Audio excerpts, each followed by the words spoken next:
Let's speak to one man with a huge amount of experience in the holiday industry in Cornwall. Andrew Baragwanath is the chairman of the British Holiday and Home Parks Association. He also owns Air Holiday Park in St Ives. Andrew, morning to you. Good morning. This is all quite complicated, isn't it? We heard from Sue Jewell earlier on about being put potentially in the position of trying to police this and having to tell people, no, you can't stay here, and how awkward, how confrontational that can feel.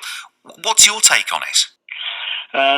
Well, my take is I'm not a tourism policeman, if you like, and the more restrictions the government brings in, the more I would expect the government to give financial support to businesses. I mean, we've been talking about half term. We are about 80% booked for that time on our holiday park. We've had some people phoning up to postpone the holidays because they are living in high-risk areas, and credit to them for doing that. If tourism was really a big driver of COVID-19, I think Cornwall would have seen a much bigger increase following the summer. You know, there was a lot of fears back in the spring when they talked about reopening, and actually Cornwall is still in the lowest level of infections. So it's more about how people behave, how they travel, how they behave when they're here, rather than just saying, oh, well, people from a certain area must be high risk and be transmitting the disease. Interesting that you say that some people have taken the decision not to come. Are there others from areas that haven't done that are still intending to come? Oh, I'm sure some of them are still intending to come. And in fact, areas... But I meant to you. I meant to your holiday park. We will...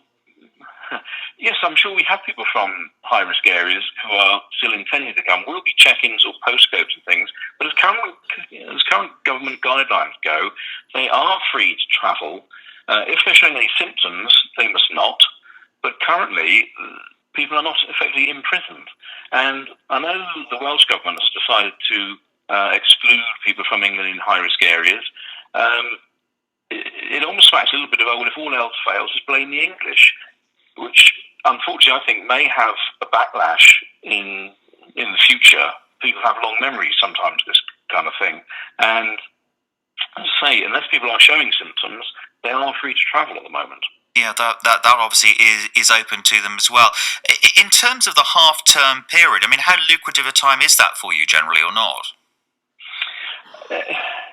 It's not a huge earner for us compared to the peak season. You know, we are in our lowest price bracket now. But it does finish off the season quite nicely. I mean, my business actually is open all year round. We don't close, but we do see a significant fall-off in occupancy come November. So, yes, it's a nice little fillip towards the end of the season, but it's not a make or break for us. No.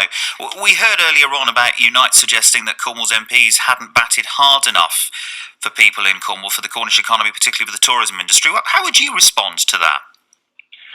I wouldn't criticise our MPs, in fairness. I think they've worked very hard on our behalf. They have obviously political as well as practical and economic factors to look at. So, no, I don't have any criticism of our MPs. I think what we've received from government in terms of the furlough, business rates, the VAT reduction has been very good. But if this carries on, then in terms of the government has to look at extending or giving different types of support to business.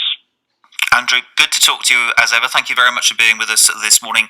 Andrew Baragwanath, he is from the British Holiday and Home Parks Association, chairman of that group, also running the Air Holiday Park in St Ives.